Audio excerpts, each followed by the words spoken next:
There's now a new push to turn Victoria's empty buildings into new homes. It comes amid deepening cost of living and housing affordability crises, as well as a lack of rental availability.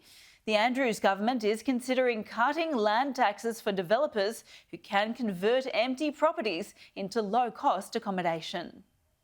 Victoria is facing a housing shortfall and the government has recognised the need for urgent reform. The number of houses, townhouses and apartments approved for construction in the state is at its lowest level in 14 years. It's also considerably lower than any other Australian state.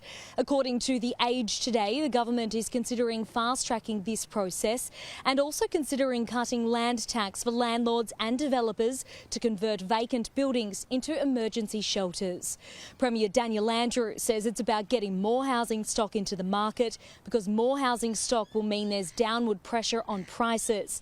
People will have the options in housing that they simply don't have now, and if they are there, they're often priced out of them.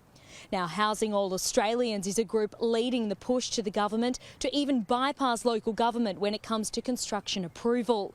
The director there warning if you think it's bad now, you wait for 3 or 4 years' time. Homeless and housing stress will go through the roof. Bridget is a non-profit organisation tackling homelessness, and even its chief executive says the situation is worse than ever. She's worked in the sector for more than 20 years. She says the cost of living crisis, rising rents, long wait times for community housing and population growth are forcing more people out onto the street. Adding homelessness is solvable, but we need charities, government and corporates to come together.